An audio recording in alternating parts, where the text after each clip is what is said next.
రాత్రికాల సమయంలో దేవుని ఉన్నతమైన మహాకృప మనకు తోడుగా ఉండి ఆ 3 దినాల కొడుకుల ప్రభు మనకి ఇచ్చినందుకు పగటి వేళ మొదటి సెక్షన్లో ప్రభు మనతో మాట్లాడారు. తిరిగి రాత్రి 2వ సెక్షన్లో పరిశుద్ధాత్మ దేవుడు మనతో మాట్లాడినట్లు ప్రతి ఒక్కరు ప్రార్థన పూర్వకంగా వాక్యము కొరకై వేచి ఉండాలని ప్రేమతో జ్ఞాపకం చేస్తూ రాత్రి కాల సమయంలో కొరింథీయులకు రాసిన 2వ పత్రిక 13వ అధ్యాయము 5వ వచనాన్ని చదువుదాం. మీరు విశ్వాసము గలవారై ఉన్నారో లేదో మిమ్మల్ని మీరే శోధించుకొని చూసుకొనుడి, మిమ్మల్ని మీరే పరీక్షించుకొనుడి. మీరు భ్రష్టులు కాని ఎడల యేసుక్రీస్తు మీలో ఉన్నాడని మిమ్మును గూర్చి మీరే ఎరుగరా. ఎవరన్నారు ఈ మాట? చెప్పండి, ఎవరంటున్నారు? అపోస్తుడైన పౌలు గారు కొరింథీ సంఘాన్ని పరీక్షించుకోమని చెప్తూ ఉన్నాడు. అపోస్తుడైన పౌలయ్య విశ్వాసాన్ని గురించి అద్భుతంగా మాట్లాడుతూ ఉంటారు. మన పత్రికల్లో చూస్తే విశ్వాసాన్ని గురించి ఎక్కువగా మాట్లాడిన వ్యక్తి ఎవరంటే పౌలయ్య. విశ్వాసాన్ని గురించి ఆనాటి దినాల్లో విశ్వాసాన్ని కాపాడుకోవడానికి వాళ్ళు ఎన్ని శ్రమలైనా అనుభవించారు. విశ్వాసాన్ని కాపాడుకోవటానికి వాళ్ళు ఎన్ని కష్టాలైనా అనుభవించారు. విశ్వాసాన్ని కాపాడుకోవటానికి వాళ్ళు ఎన్ని బాధలైనా భరించారు.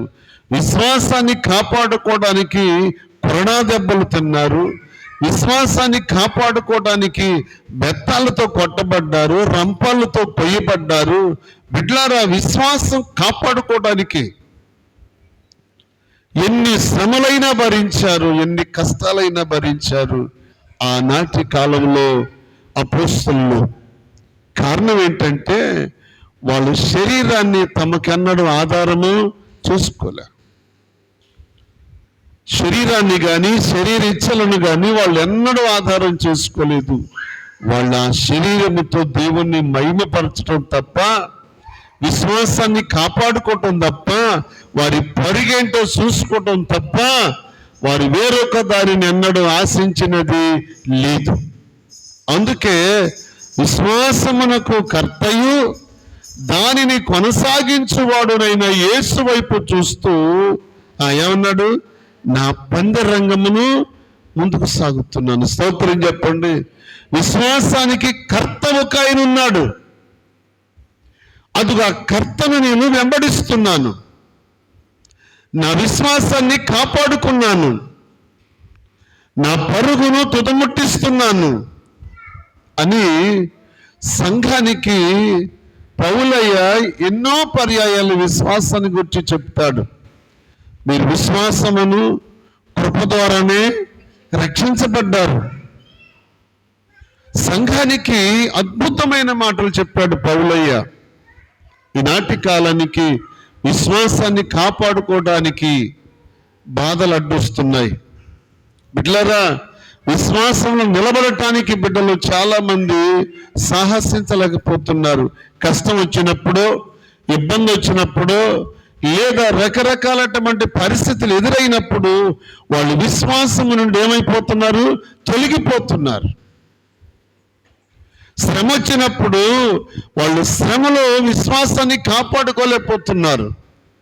బాధ వచ్చినప్పుడు వాళ్ళు విశ్వాసాన్ని కాపాడుకోలేకపోతున్నారు. కష్టం వచ్చినప్పుడు విశ్వాసంలో నిలబడలేకపోతున్నారు. పౌలయ్య కొన్ని సందర్భాల్లో సంఘాన్ని అంటారు. ఆయన అంటాడు, నా కొరకు మీరు ప్రాణం ఇవ్వటానికైనా ఇష్టపడుతున్నారు, నా కొరకు మీ కళ్ళు ఇవ్వటానికైనా ఇష్టపడతారు. పౌలయ్య సంఘాన్ని అలా ఎత్తుపట్టి మాట్లాడతాడు. కొన్ని సందర్భాల్లో విశ్వాసములో పడిపోయిన వాళ్ళు ఉన్నారు. సార్దీసులో 2 గుంపులు ఉన్నాయి కదా, 2 గుంపులు ఉన్నాయి. సార్దీసులో ఉన్న సంఘాల్లో 2 గుంపులు ఉన్నాయి. ఒక గుంపు విశ్వాసాన్ని కాపాడుకుని తమ వస్త్రములను తెలుపు చేసుకున్నారు.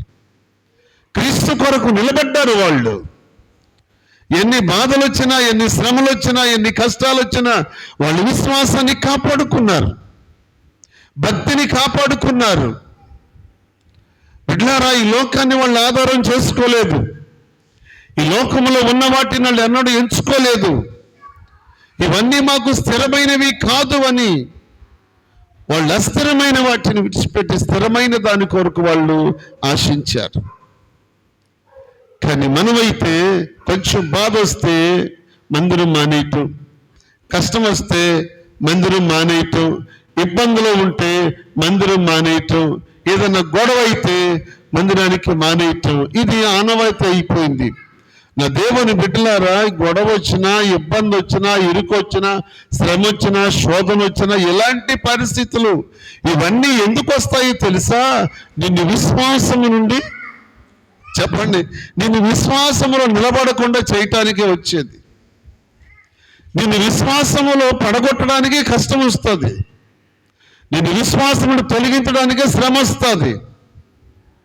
అయినను బిడ్డలారా, నా ప్రభువారు ఏమన్నారు తెలుసా? ఎబ్రీ పత్రికలో యేసు ప్రభువారు ఏమన్నారు? ఆయన ఒక అద్భుతమైన మాట అంటాడు. యేసుక్రీస్తు ప్రభు ఏమి నేర్చుకున్నాడు చెప్పండి? ఆయన ఎప్పుడు విధేయతను నేర్చుకున్నాడంటే చెప్పండి, శరీరధారి అయి ఉన్న దినములలో మహారోదనముతోనూ కన్నీళ్లతోనూ తన్ను మరణము నుండి రక్షింపగలవానికి ప్రార్థనయు యాచనలను సమర్పించి చెప్పండి భయభక్తులు కలిగి ఉన్నందున ఆయన అంగీకరించబడెను. ఆయన కుమారుడై ఉండి తాను పొందిన శ్రమల ద్వారా విధేయతను నేర్చుకున్నాడు. దేవుని స్తోత్రం. యేసుక్రీస్తు ప్రభు వారు శ్రమలలో ఏమి నేర్చుకున్నాడు? తగ్గించుకోవటం నేర్చుకున్నాడు, విధేయతను నేర్చుకున్నాడు. తండ్రి ఎదుట ఎలాగుండాలి, శ్రమ వచ్చింది తండ్రి ఎదుట ఎలాగుండాలి, కష్టం వచ్చింది తండ్రి ఎదుట ఎలాగుండాలి, ఆయన శ్రమలలో విధేయతను నేర్చుకున్నాడు. అందుకే పౌలయ్య ఈ కొరింథీ సంఘంతో అంటున్నాడు, ఓ కొరింథీ సంఘ బిడ్డలారా, మీరు విశ్వాసం గలవారై ఉన్నారో లేదు మిమ్మల్ని మీరే చెప్పండి, మిమ్మల్ని మీరే శోధించుకోండి. మిమ్మల్ని విశ్వాసంలో మీరు ఉన్నారు కనుక శ్రమలు శోధిస్తాయి, కష్టాలు శోధిస్తాయి, బాధలు శోధిస్తాయి కనుక అవి మిమ్మల్ని శోధించకమునప్పుడు మిమ్మల్ని మీరే శోధించుకోండి. మిమ్మల్ని మీరే శోధించుకోండి, మిమ్మల్ని మీరే పరీక్షించుకోండి, మిమ్మల్ని మీరే పరిశీలించుకోండి, మిమ్మల్ని మీరే పరిశోధించుకోండి. దేవునికి మహిమ కలుగును గాక. ఆత్మ సంబంధమైన బిడ్డలు శరీరానికి వచ్చిన బలహీనతలను బట్టి, శరీరానికి వచ్చిన శోధనను బట్టి, శరీరానికి వచ్చిన అలసటను బట్టి, శరీరం మీద వెలుబడి చేస్తున్న ప్రతి విధమైన శోధన కీడులను బట్టి ఆత్మ సంబంధమైన బిడ్డలు ఈ శరీరాన్ని ఆధారము చేసుకోకూడదు. దానికి మీకు చెప్తాను, పౌలు శీలను ఇష్టం వచ్చినట్లు కొట్టి శరీరం అంతా గాయపరిచి చేతులకు సంఖ్యలు వేసి మెడ నుండి కాళ్లకు సంఖ్యలు వేసి బొండకో వేసి తీసుకుని వెళ్ళి చెప్పండి ఎక్కడ సరసల్లో పడదోసి గేట్లు వేసేసారు. అంతే, కటికి చీకటి, ఆహారం లేదు, మంచినీళ్ళు లేవు. బిడ్డలారా, శరీరానికి గాయాలైతే ముందు దాహం అవుద్ది కదా, ముందు శరీరానికి గాయాలై రక్తం పోతే దాహం అవుతుంది. కానీ దాహం అవుతుంటే ఆ కారాగారంలో వాళ్ళకి మంచినీళ్ళు పోసిన వాడు లేరు, సహకరించిన వాళ్ళు లేరు. కట్టిక చీకటిలో వాళ్ళు చేస్తున్న పనేంటో తెలుసా? మరి వాళ్ళు ఏ టయాన్ని తీసుకెళ్ళి ఆ చెరసల్లో పడేస్తారు. కానీ వాళ్ళు సాయంకాలం మొదలు పెట్టారంట ఏం చేయటం? స్తుతించటం, చెప్పండి. స్తుతించటం, పాట పాడటం, ప్రార్థన చేయటం. స్తుతించటం, పాట పాడటం, ప్రార్థన చేయటం. స్తుతించటం, పాట పాడటం, ప్రార్థన చేయటం. ఈ 3 జరుగుతూ ఉండగా ఇప్పటి వరకు మధ్యరాత్రి వరకు స్తోత్రం చెప్పండి. ఓ పాట పాడు, 2 పాటలు పాడు, ఇక మనమైతే పక్కన కూర్చుంటాం. బిడ్డలారా, వాళ్ళు నాకు తెలిసి అనుకుంటాను సాయంకాలం నుండి మధ్యరాత్రి వరకు వాళ్ళు ఏం చేస్తున్నారు? దేవుణ్ణి స్తుతిస్తున్నారు, పాటలు పాడుతున్నారు, చెప్పండి, ప్రార్థన చేస్తున్నారు. బిడ్డలారా, ఇంత చీకట్లో వాళ్ళ చేతిలో పాటల పుస్తకాలు లేవు, ఏమీ లేవు. వాళ్ళకి ప్రతి పాట ఎల్నోటెడ్, ప్రతి స్తుతి, ప్రతి ప్రార్థన, ప్రతి పాట వాళ్ళ హృదయంలో నుండి పెళ్ళిపుకుతూ వచ్చాయి. మధ్యరాత్రి వరకు వాళ్ళు పాడుతున్నారు, స్తుతిస్తున్నారు, ప్రార్థన చేస్తున్నారు. ఇలాగ జరుగుతూ ఉండగా వాళ్ళిద్దరూ కలిసి ఏక మనసుతో ఏకాత్మతో స్తుతిస్తూ పాటలు పాడుతూ ప్రార్థన చేస్తున్నారంటే వాళ్ళకి ఏముంది చెప్పండి? విశ్వాసములో బలంగా ఉన్నారు. దేవుని స్తోత్రం. సంఘానికి చెప్పిన వాళ్ళు శ్రమ వచ్చినప్పుడు మూలుగుతూ కూర్చుంటారా? పొరపాటును కూర్చోరు. దేవుని సేవకులండి, శ్రమల వాళ్ళకి కొత్తేమీ కాదు, బాధల వాళ్ళకి కొత్తేమీ కాదు. నా ప్రభువారు సౌలును పౌలుగా మార్చిన వెంటనే అక్కడ ఉన్నప్పుడు అననీయతో చెప్తాడు, అననీయ, ఇప్పుడు నా కొరకు ఎన్ని శ్రమలైనా భరిస్తాడు, ఎన్ని కష్టాలైనా భరిస్తాడు, ఎన్ని నిందలైనా భరిస్తాడు, వాటన్నిటిని భరించటానికి నేను ఏర్పరచుకొని నా సాధనమై ఉన్నాడు. దేవునికి స్తోత్రం. నేను ఏర్పాటు చేసుకున్న పాత్ర ఇతడు. నిజమే, దేవుడు ఏ ఆత్మచేత అభిషేకించారో, ఏ ఆత్మచేత బలపరిచారో బిడ్డలారా, వాళ్ళు బలహీనతల్లోనే బలవంతులు. స్తోత్రం చెప్పండి. వాళ్ళు ఎంత బలహీనంగా ఉన్నారో అంత బలవంతులంట. వాళ్ళ గాయాలు లెక్క చేయలేదు, శరీరానికైన గాయాలు లెక్క చేయలేదు, సంఖ్యలు లెక్క చేయలేదు, బండకోయి లెక్క చేయలేదు. బిడ్డలారా, తప్పట్లు కొట్టి ప్రభువును స్తుతించడానికి కూడా అవకాశం లేదు. వాళ్ళు కూర్చోడానికి కూడా అవకాశం లేదు. 2 చేతులకు సంఖ్యలు వేశారు, 2 కాళ్ళకు సంఖ్యలు వేశారు, ఈ సంఖ్యలకి మధ్యలో గొలుసేశారు, ఒక బొండకాయ పడేశారు. అంత శ్రమల్లో ఉండి కూడా కటిక చీకటిలో వాళ్ళు దేవుణ్ణి ఎంతగా ఆరాధించారో మనకు అర్థమవుతుంది. ఎంతగా ఆరాధించారంటే, ఎంతగా స్తుతించారంటే బిడ్డలారా, వాళ్ళు ప్రార్థిస్తూ స్తుతిస్తూ పాటలు పాడుతూ ఉంటే సరసాలంత భూకంపం వచ్చి కిటికీలు గుమ్మలన్నీ కూలిపోయింది. దేవునికి మహిమ కలుగును గాక. హల్లెలూయా. స్తుతులకు అంటే వాళ్ళు ఎంత గంభీరంగా స్తుతించారో, ఎంత గంభీరంగా ప్రార్థన చేశారో, ఎంత గంభీరంగా పాటలు పాడారో ఆ కార్యం జరుగుతూ ఉంటే అర్థమవుతుంది. సరసాల్లో ఉన్న దొంగలందరూ కూడా చెప్పండి, వీళ్ళు పాటలు పాడుతుంటే వాళ్ళు కూడా కొన్ని పాటలకైనా లేచి ఈ కాళ్ళు కూడా, రే మన చేతులకు సంఖ్యలు లేవు, కాళ్ళకు సంఖ్యలు లేవు, బండకాయ లేదురా, మనం ఫ్రీగా ఉన్నాం. అదుగు వాళ్ళు సంఖ్యల మధ్యలో ఉండి వారి దేవుణ్ణి ఆరాధిస్తూ ఉన్నారు. వాళ్ళు విశ్వాసము గలవారై ఉన్నారు. దేవుని స్తోత్రం. విశ్వాసములో బలవంతులు వాళ్ళు. పౌలు శీల పాటలు పాడుతూ ఉంటే పక్కనున్న వాళ్ళు కూడా వీళ్ళతో పాటు పాటలు ఏకీభవించారంట. దేవునికి స్తోత్రం. అవును, ఎందుకో తెలుసా? సరసాల మధ్యలో ఉండి, గాయాలతో ఉండి, శ్రమల మధ్యలో ఉండి ఆనందంగా దేవుని స్తుతిస్తూ ఉంటే జైలు పక్కనున్న వాళ్ళకి గాయాలు లేవు, సంఖ్యలు లేవు, వాళ్ళు కూడా వచ్చేళ్ళతో ఏకీభవించి వాళ్ళు కూడా స్తుతించారు, ప్రార్థన చేశారు, పాటలు పాడారు. బిడ్డలారా, అలాగే ఏక మనస్సు కార్యం అక్కడ జరగటానికి గల కారణం ఏంటో తెలుసా? వారు తమ దేవుణ్ణి చెప్పండి చేశారు, ఘనపరిచారు. దేవుని స్తోత్రం. సంఖ్యలతో కూర్చొని మూలుగుతూ ఉంటే కార్యము జరిగేది కాదు. నీ కుటుంబంలో శోధన పోవాలంటే, నీ కుటుంబంలో బంధకాలు తొలగిపోవాలంటే, నీ కుటుంబీకుల రక్షణ పొందాలంటే, నీ భర్త మారు మనసు పొందాలంటే, నీ పిల్లల మారు మనసు పొందాలంటే, సంఖ్యల్లో లేని స్థితిలో ఉండి కూడా నువ్వు ఆరాధించలేక ఇంట్లోనే కూర్చున్నావంటే నీ బంధకాలు ఎలాగ తొలగిపోతాయి, నీ బాధలు ఎలాగ తొలగిపోతాయి, నీ కష్టాలు ఎలాగ తొలగిపోతాయి? బిడ్డలారా, దేవుని మందిరానికి వచ్చి మనసారా దేవుణ్ణి ఆరాధించి స్తుతిస్తా ఉంటే నీ స్తుతుల ద్వారా దేవుడు నీ పట్ల కార్యాన్ని జరిగిస్తాడు. అది తెలియక కొంతమందికి తెలుసు, కొంతమందికి తెలిసి కూడా రాత్రిపూట్ల ప్రార్థన మన ఇంట్లోనే కూర్చుంటారు. సో వాళ్ళ ఇష్టం అది, మన వాళ్ళు ఏమంటానికి సరిపోం. ఎవరిష్టం వాళ్ళదే.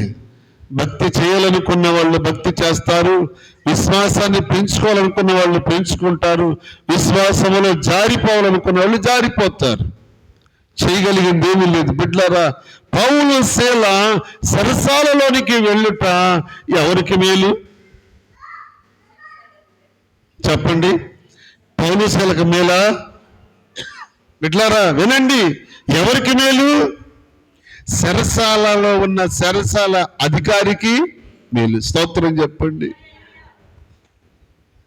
పౌలు శీల సరసాల్లో స్తుతించారు అంటే, స్తుతించి పాటలు పాడి ప్రార్థన చేశారు అంటే, వాళ్ళు చేసిన సువార్త ఆ జైలధికారి కుటుంబమే మార్చబడింది. సభలు పడి ప్రభుని మహిమపడతాం. వీళ్ళు చేసిన సువార్త చెప్పండి, జైలధికారి కుటుంబమే రక్షించబడింది. నువ్వు నేను చేసే సువార్త ఏం జరుగుతుంది? 3 రోజులు ఉపవాస ప్రార్థన పెట్టుకుని 3 రోజులు పగలు రాత్రి ఉపవాస కూటాలు పెట్టుకుంటే ఏమన్నా ఒక కుటుంబాన్ని కదిలించబడుతుందా? ఒక కుటుంబాన్ని మారు మనసు పొందుతుందా? ఒక ఆత్మను రక్షించబడుతుందా? ఎందుకు? బిడ్డలారా చూడండి, ఇద్దరున్నా ఏక మనసు కలిగి ఉంటే కార్యాలు జరుగుతాయి. 10 మంది ఉన్నా ఏక మనసు కలిగి ఉంటే కార్యాలు జరుగుతాయి. మేడగదులు ఎంతమంది ఉన్నారు? మేడగదులు 120 మంది ఉన్నారు. మేడగదులు 120 మంది ఉండి ఒకే ఆత్మ కలిగి, ఒకే స్వరముతో, ఒకే శక్తితో, ఒకే స్తుతి, ఒకే ప్రార్థన, ఒకే స్తుతి. బిడ్డలారా, వారందరూ ఏక మనసుతో దేవుని స్తుతిస్తే అక్కడ అద్భుతం ఏంటో తెలుసా? అన్ని జనులు కూడా భాషలు మాట్లాడారు. స్తోత్రం చెప్పండి. అన్ని జనుల మీద కూడా దేవుని ఆత్మ దిగి వచ్చింది. కారణం ఏంటంటే మనం ఆరాధించే దేవుడు పక్షపాతము లేని దేవుడు. అన్ని జనులు వచ్చి కూర్చున్నారండి మందిరంలో. అన్ని జనులు వచ్చి కూర్చుంటే పరిశుద్ధాత్మ అందరి మీదకి నాలుకల వల్ల విభాగింపబడి అందరిని తాకుతా ఉంది. పరిశుద్ధగిరి అనేకులు తాకుతా ఉంటే వాళ్ళలో నుండి ఆత్మ పెళ్ళుకి వచ్చి వాళ్ళు స్తుతిస్తూ పాటలు పాడుతూ, బిడ్డలారా, వారు ఏ భాషలు మాట్లాడారు? అన్య భాషలు. అసలు మనం ఏమన్నా కొంచెం ఒళ్ళు కదిలితేగా, ఒళ్ళు కదులుతా? పాట పాడుతుంటే చప్పులు కొట్టమంటే ఇట్లాగే కొంచెం గట్టి కొడితే రేపు పొద్దున మొక్కల పాటలు నిలవలేమేమోనండి. అది ఆయన్ని ఆరాధించటం అలాగా, స్తుతించటం అలాగా, స్తుతించి ఆరాధించే టైం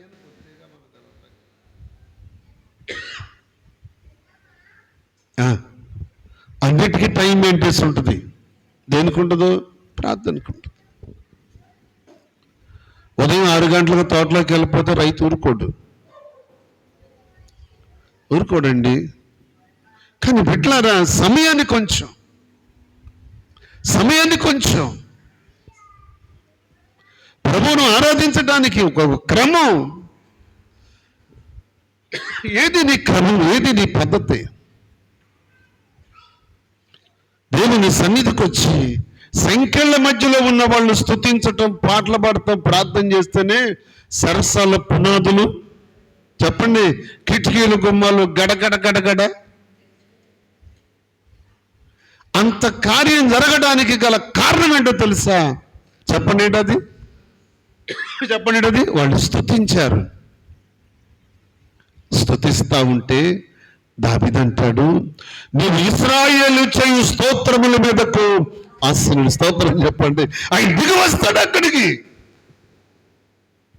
ఆయన దిగి వచ్చి వాళ్ళు స్తుతిస్తూ ఉంటే, ఆరాధిస్తూ ఉంటే, ఘనపరుస్తూ ఉంటే నా ప్రభువు దిగి వచ్చి వారి మధ్యలో సింహాసనం వేసుకుని కూర్చున్నాడు. దేవుని స్తోత్రం.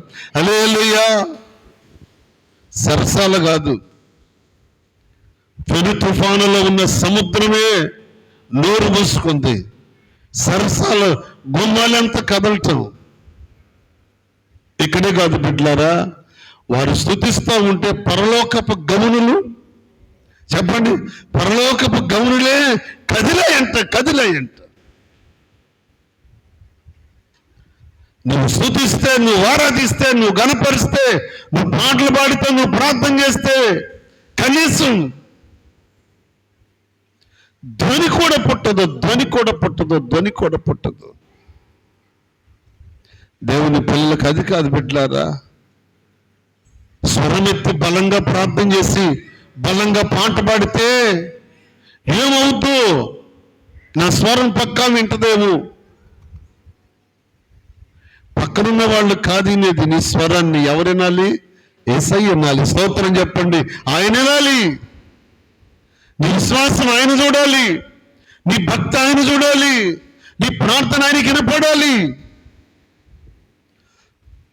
దావీదు మహారాజు దేవుని సన్నిధికి వచ్చి ప్రార్థన చేస్తూ అంటాడు, అయ్యా నువ్వు నాకు ఒక వాగ్దానం ఇచ్చావు కదా, ఇదిగో దావీదు, నిశ్చయముగా నీ కుటుంబము నా సన్నిధిలో ఉండా దయచేస్తానని చెప్పావు కదా, ఇదిగో నా కుటుంబాన్ని ఆశీర్వదించు, నా కుటుంబాన్ని ఆశీర్వదించు. దావీదుకు వాగ్దానం ఇచ్చిన దేవుడు నీకు నాకు వాగ్దానం ఇవ్వడా?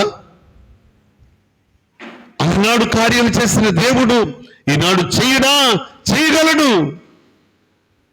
కానీ కార్యాలు ఎందుకు జరగట్లేదో తెలుసా? నువ్వు స్తుతించలేకపోతున్నావు, ప్రార్థించలేకపోతున్నావు, పాట పాడలేకపోతున్నావు. నీ బలహీనతను బట్టి, నీ అవిధేయతను బట్టి నువ్వు స్తుతించలేని స్థితిలో ఉండగా దేవుడు ఎందుకు కార్యం జరిగిస్తాడు? బిడ్డలారా, పౌలు శీల ఇద్దరే, కానీ వాళ్ళిద్దరి ద్వారా చెప్పండి ఏం జరిగింది? సరసాల పునాదులే కదిలే, కిటికీలు గుమ్మాలు ఎక్కడెక్కడ కూలిపోతాయి. ఆ విషయం ఎవరికి తెలిసింది? జైలు అధికారికి తెలిసింది. తన అసిస్టెంట్ని పిలిచి, రే ఈ దొంగలందరూ పారిపోయి ఉంటారు, కత్తి తీసుకురా, నన్ను నేను పొడుచుకుని చచ్చిపోతా. ఎందుకో తెలుసా? రేపొద్దున్న పై వాళ్ళు నన్ను ప్రశ్నిస్తారు. దొంగలందరూ పారిపోయారు, కత్తి తీసుకురా పొడుచుకుంటానంటే పౌలు అంటాడు, అయ్యా నువ్వు ఆ పని మాత్రము చెయ్యొద్దు, మేము ఇక్కడే ఉన్నాం.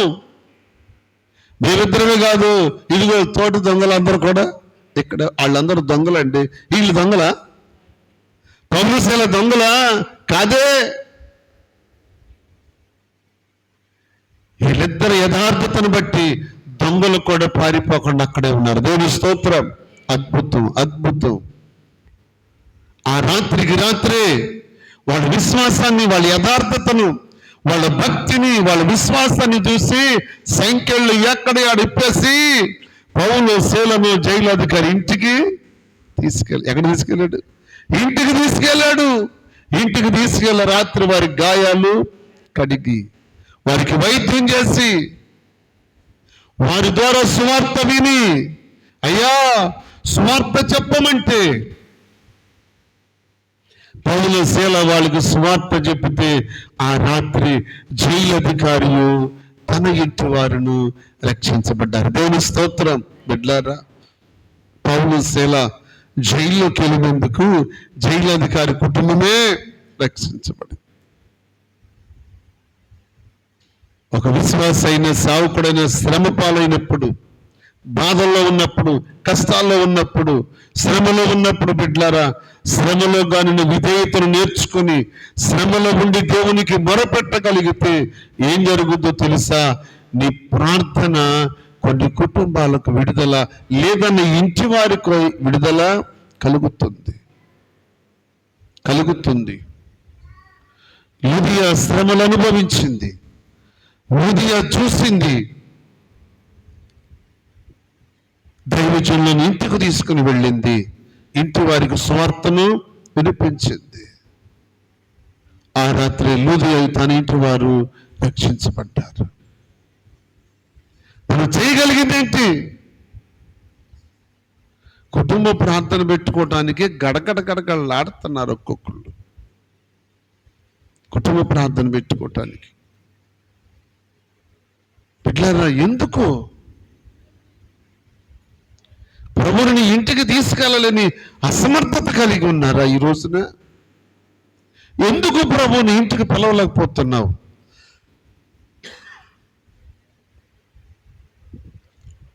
యూదియా అంటది, నేను దైవ భక్తి కలిగిన స్త్రీని ఎంచితే మీరు మా ఇంటికి రండి.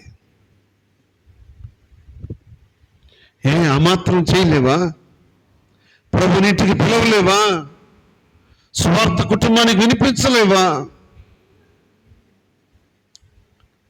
నీ ఇంటి దగ్గర కూటమి పెడితే కనీసం నీ ఇంటి పక్క వారికైనా సువార్త వినపడుతుంది, నీ కుటుంబానికి సువార్త వినపడుతుంది, నీ పక్క వారికి కూడా సువార్త వినపడుతుంది. ప్రభుకి ఇష్టమైతే రాత్రి ఎవరో ఒక ఆత్మని పట్టుకుంటాడు. బిడ్డలారా, అప్పుడు ఆ బహుమానం ఎవరికి వస్తుంది? నీకే వస్తుంది. ఒక ఆత్మ రక్షించబడితే దాని ప్రతిఫలం దేవుడు నీకే ఇస్తాడు.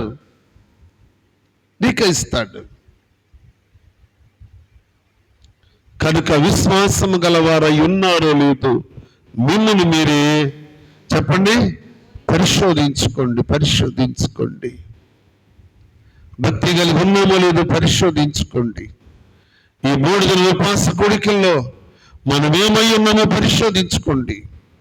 పరీక్షించుకోండి బిడ్డలారా, పరీక్షించుకోండి. ఎందుకు? అరుణోదయమును లేచి ప్రభు పాదాలు ఎంతమంది పట్టుకుంటున్నారు? ఎంతమంది పట్టుకుని ప్రభుని స్తుతిస్తున్నారు? గాయాల మధ్యలో ఉండి, సంకెళ్ళ మధ్యలో ఉండి, సరసాలలో ఉండి మధ్యరాత్రి వరకు వాళ్ళు స్తుతిస్తున్నారే. కానీ పగలంతా కనుపాప వాళ్ళ దేవుడు మిమ్మల్ని కాపాడితే, ఆయన రెక్కల కింద మీకు ఆశ్రయం ఇచ్చి భద్రపరిస్తే, ఏ కీడు దరికి రాకుండా కాపాడితే, ఎంతమంది అండి దేవుని పాదాల దగ్గరకు వచ్చి కృతజ్ఞత చెప్పేది? ఎంతమంది చెప్పుకోగలుగుతున్నారు కృతజ్ఞత? దేవుడు ఎంత ప్రేమ కలిగిన వాడు, దేవుడు ఎంత ఓర్పు కలిగిన వాడు, దేవుడు ఎంత సహనం కలిగిన వాడండి. అందుకే ఆయన శ్రమలలో ఏం నేర్చుకున్నాడు? విధేయతను నేర్చుకున్నాడు. అరే, పగలంతా పనిచేసుకోవడానికి దేవుడు మనకు తోడుగా ఉన్నాడే, చేతుల్ని బలపరిచాడే, శరీరాన్ని బలపరిచాడే, కృపనిచ్చాడే, కాపుదలిచ్చాడే, ఏ హాని మనకు జరగకుండా దేవుడు తన కృపను తోడుగా ఉంచాడే. మనం వెళ్ళి ఏ భూభాగం మీద అడుగు పెట్టామో ఆ భూభాగంలో శత్రువులందరినీ సంహరిస్తాడే దేవుడు, కీడు తొలగిస్తాడే. కృతజ్ఞత కలిగి మీరు ఎప్పుడు ప్రార్థన చేస్తారా? మీకు ఒక రోజున వాక్యం పెడతాను చూడండి, 1:30, 2 అవుద్ది. 12 తర్వాత మీకు వాక్యం పెడతాం. 12 తర్వాత 1 గంట అవద్దు, ఒకసారి 1:30 అవుద్ది, 1:15, 2 అవుద్ది. ఇద్దరం ఇక్కడే ఉంటామండి.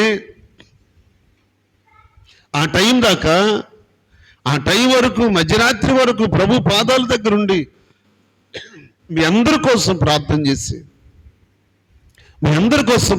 చేసి అప్పుడు వాక్యాన్ని పంపించి ఇంచుమించు 120 మందికి వాక్యాన్ని పంపించి అప్పుడు వెళ్ళి పడుకుంటాం. మళ్ళీ ఉదయం 4 గంటలకి లేచి వచ్చి మళ్ళీ ప్రార్థన చేయటం. ఎన్ని గంటలు పడుకుంటాం? ఒక మాట చెప్పండి. 1 గంటకు పడుకున్నాం అనుకోండి, ఎన్ని గంటలు పడుకున్నట్టు? 2, 3 గంటలు. డైలీ ఇంతే కదా. మాకు సైన్స్ ప్రకారం ఎన్ని గంటలు పడుకోవాలి అమ్మా? 8 గంటలు పడుకోవాలి. ఏంటి పరిస్థితి? మనం పగలేమని ఇంటికి ఉంటామని పగలేమని పడుకుంటామా? పగలు పడుకోమే. పగలు మధ్యాహ్నం ప్రభు పాదాల దగ్గర గడుపుతాం. ఎందుకు? ఇట్లారా మాకు ఒక వేదన ఉంటుంది హృదయంలో. మీరు పనికి వెళ్ళి పని చేసుకున్నా, ఉద్యోగానికి వెళ్ళి ఉద్యోగం చేసుకున్నా, మీరు మనశ్శాంతికి ఎలా చేసుకున్నా మాకు ఒక వేదన ఉంటుంది, మాకు ఒక బాధ ఉంటుంది. ఆత్మీయ పిల్లల కుటుంబం బిడ్డలో ఎక్కడున్నా, ఏ స్థలంలో ఉన్నా బిడ్డలకు అనుక్షణం దేవా నీ కృప బిడ్డలకు ఉంచయ్యా, నీ కాపుదల బిడ్డలకు ఉంచయ్యా. అన్ని విషయాల్లో దేవుడు మనల్ని కాపాడుతూ ఉంటే, కనీసం 3 దినాలు ఉపాస పుటలు పెట్టుకుంటే, సమయానుకూలంగా దేవుని మందిరానికి వచ్చి స్తుతించలేని విశ్వాసం ఏంటి నీకు? సమయానుకూలంగా సన్నిధికి రాలేకపోతున్నారే. 6 గంటలకైతే ఆటో ఎక్కాలా? ఊరుకోడు కదా రైతు. కానీ ఈ రైతు ఏమన్నాడు? కానీ లెక్కల్లో చేరుస్తాడు. ఈ రైతు ఊరుకోడు, ఈ రైతు కనపడ్డు. బిడ్డలారా, ఈ రైతు సమయాన్ని అడుగుతాడు. ఈ రైతు నీ స్థుతిని అడుగుతాడు, నీ ప్రార్థన అడుగుతాడు, నీ పాట అడుగుతాడు, నీ హృదయాన్ని అడుగుతాడు. ఆ రైతుకు నువ్వే లెక్క చెప్పినా చెప్పకపోయినా ఈ రైతుకు మాత్రం ఖచ్చితంగా లెక్క చెప్పాలి. బిడ్డలారా, విశ్వాసంతో 3 దినాలు, నెలలో 3 దినాలు సంపూర్ణంగా దేవుని సన్నిధిలో ఉండి ఉపవాసం ఉండి ప్రార్థన చేస్తే కార్యాలు జరుగుతాయా జరగవా? ఇటువైపు చూడండి అందరు. కార్యాలు జరుగుతాయా జరగవా? సంపూర్ణంగా దేవుని సన్నిధిలో ఉంటే. నినివే పట్టణస్థులు ఎలాగూ రక్షింపబడ్డారు? అమ్మాయి చూడండి. నినివే పట్టణస్థులు రక్షింపబడటానికి కారణం ఏంటి? వాళ్ళు ఏం చేశారు చెప్పండి? ఏం చేశారు? ఉపవాసం ఉండి గోని పట్టాలు కట్టుకొని మంచినీళ్ళు తాగకుండా, భోజనం చేయకుండా, పశువులకు కూడా భోజనం మేత లేదు, నీళ్లు లేవు. వాళ్ళు ఏమంటారు తెలుసా? ఇదిగో యెహోవా పశ్చాత్తాప్తుడై మన మీదకి రావాల్సిన ఉగ్రతను ఒకవేళ ఆయన తప్పించునేమో అని వాళ్ళు గుండెలు పగిలేటట్లు దేవుణ్ణి ఆరాధించారు. దేవుని స్తోత్రం. కేకలేసి బూడిద పోసుకుని ఎత్తిన గోని పట్ట ధరించుకుని బూడిద నెత్తిన పోసుకున్నారు. బిడ్డలారా, గోని పట్ట నెత్తిని బూడిద దేనికి సాదృశ్యం తెలుసా? దీనత్వానికి. నా యేసయ్య ధీరుడై శ్రమలలో ఏం నేర్చుకున్నాడు? విధేయతను. నినివే పట్టణస్థులు దేవుడు మరణాన్ని నిర్ణయిస్తే మరణ శాసనమును మార్చగలిగారు. చెప్పండి కూడా పడతావు. మరణ శాసనాన్ని మార్చేశారు నినివే పట్టణస్థులు. ఆ పట్టణమును మెచ్చుకోవాలి. ఆ పట్టణానికి మనం ఎంతగానో కృతజ్ఞత చెప్పాలి. కారణం ఏంటో తెలుసా? ఉగ్రత నుంచి తప్పించబడ్డారు. ఏ సొదొమ గొమొర్రా పట్టణాలు చేయలేంది నినివే పట్టణస్థులు చేశారు. అంతే. సొదొమ గొమొర్రా పట్టణస్థులు ఈ రోజుకి నామరూపం లేకుండా పోయాయి పట్టణాలు. సొదొమ గొమొర్రా పట్టణాలు నామరూపం లేకుండా పోస్తే నినివే పట్టణము వర్ధిల్లింది. దేవుని స్తోత్రం. 1,20,000 మంది మరణం నుంచి తప్పించబడ్డారు, రక్షించబడ్డారు. అలాంటి వార్త కానీ వస్తే ఏం చేస్తారు చెప్పండి?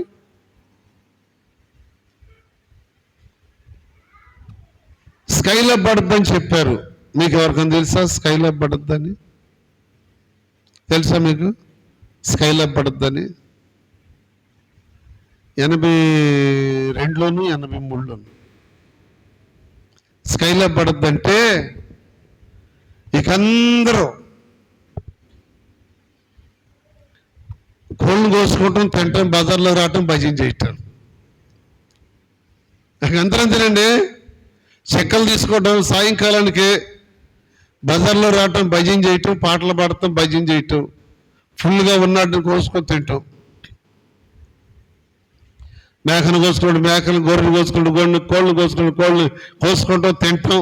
ఇంకెందుకని ఇక సమీపంగా వస్తుంది, అది వచ్చేస్తుంది పైనుంచి. ఇక మనమందరం చచ్చిపోతామని భయం వేసి ఎవరికి వాళ్ళే కుటుంబం, ఎవరికి వాళ్ళే బజార్లోకి వచ్చి భజన చేసి ప్రార్థన చేసి ఓర్ని భక్తి గాల స్కైలాబ్ హిందూ మహాసముద్రంలో పడిపోయింది అన్నాక ఇక ఎక్కడోడక్కడే ప్రశాంతంగా ఉన్నారు. స్తోత్రం చెప్పండి. అప్పుడు భయం.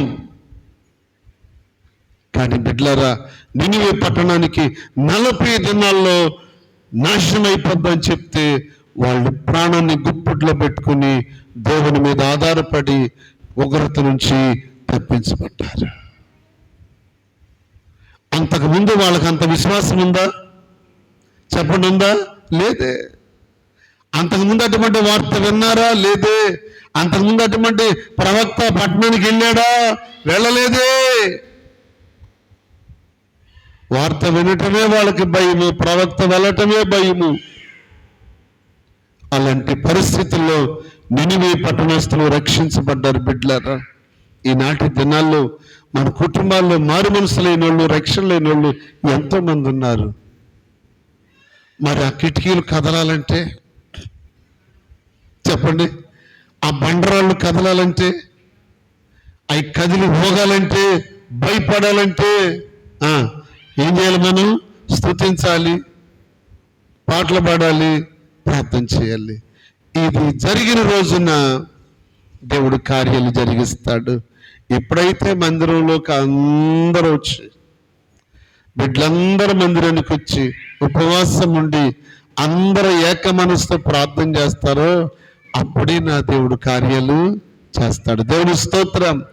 ఇట్లా అరకొరకగా కూర్చొని, అరకొరక విశ్వాసంతో కూర్చొని మళ్ళా 3 రోజులు ఉపవాస కోటాలు పెట్టేశారా పాస్టర్ గారు? పాస్టర్ గారికి ఏం పని లేదు,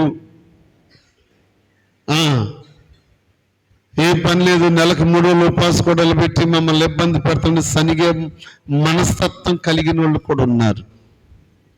యెహోవా ఈరే. చెప్పండి, ఎవరు? యెహోవా ఈరే. ఆయనే చూసుకుంటాడు. నాకే సంఘ క్షేమాభివృద్ధి కొరకు, సంఘ క్షేమం కోరి ఉపవాస కోటలు పెట్టుకుంటున్నాం. బిడ్డలారా, విశ్వాసంతో మందిరానికి రండి, విశ్వాసం గలవారై ప్రార్థించండి, విశ్వాసం గలవారై స్తుతించండి. విశ్వాసం గలవారై ఉన్నారో లేదో మిమ్మల్ని మీరే పరిశోధించుకోండి, పరీక్షించుకోండి, పరిశీలన చేసుకోండి. అంతకు మించి చేయగలిగింది ఏమీ లేదు. ఆది అపోస్తలులు వాళ్ళ విశ్వాసాన్ని కాపాడుకున్నారు, భక్తిని కాపాడుకున్నారు, దేవుని యొక్క సన్నిధి కొరకు వాళ్ళు ఎదురు చూశారు. ఇది మాకు స్థిరమని నమ్మలేదు వాళ్ళు.